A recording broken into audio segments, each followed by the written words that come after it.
guys, so I'm going to be doing a baking vlog or something. I'm going to be making chewy chocolate chunk cookies, except I'm going to be using regular chocolate chips because I don't have chocolate chunks, hashtag prepared, and they're by Sally's Baking Addiction, but I'll link it down below.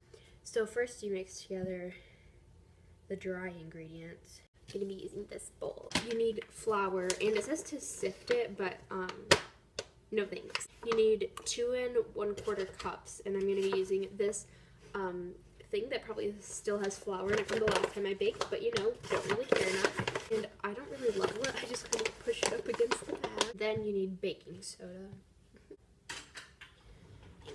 Okay, so sorry, I cut myself off. So you need a teaspoon of baking soda, and then you need 1.5 teaspoons of cornstarch. And then you,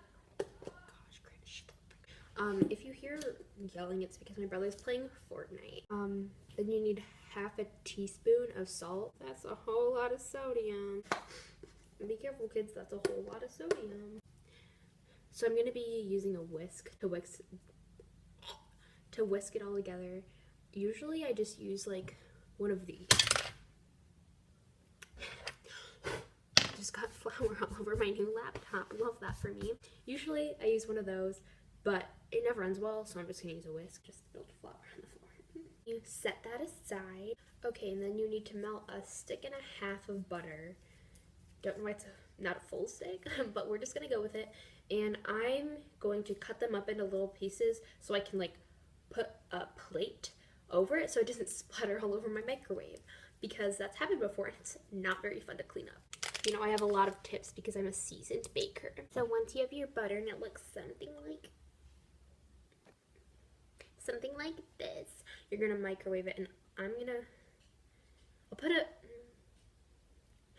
paper towel over top of it, because if it splatters, you do not want to be cleaning that up. It takes like half an hour. Okay, so my butter's mostly melted. There's a few chunks, but I don't want it to explode everywhere. So we're gonna consider this a win. So I mix that brown sugar and granulated sugar together. And I'm gonna use my stand mixer. I just splattered it all over myself. That's why you wear an apron. Oh, this is flour. And then we just mix it together, and it says to whisk, but you don't want to use a whisk with this because then it gets all junky. So you use I think it's called a tulip, I don't know, but you're gonna use that. I mean, you can use the whisk, like you do whatever makes you happy, but I've learned from experience as a professional baker, don't do that.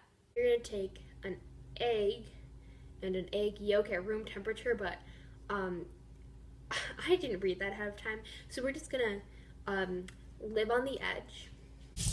And then my back, I'm gonna wash my hands. Oh, I wasn't supposed to put those in at the same time.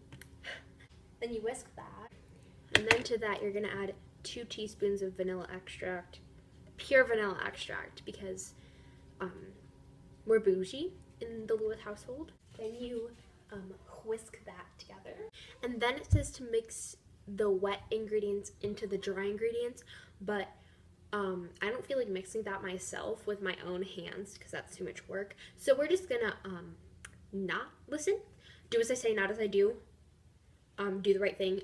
I'm not going to though. So I'm gonna do it in like half cup increments. So it'll look something like this, like really thick. And then you're gonna actually use your arms, do some handiwork, use some elbow grease, and sorry, there's a lot of flour on here because I spilled some on the counter. Then you're gonna like mix in the chocolate chips. I prefer semi-sweet, but my mom only bought milk chocolate. But I mean, I'm making these for my brother's friends anyway because I'm being a good big sister. And you're supposed to use 2 cups, but chocolate chip bags only come in 12 ounces or 1.5 cups, and ain't nobody got time for measuring stuff out, so we're just gonna use 12. I'm gonna use a spoon. Yeah, if you hear licking noises, it's because my dog is licking up the flour on the ground. Love that for him. Okay, so I just realized that my iPad stopped recording. I put it in some press seal, but I did it the wrong way. But anyway, I'm going to put this in the fridge because of the melted butter. So I'll check in with you guys when it's all done.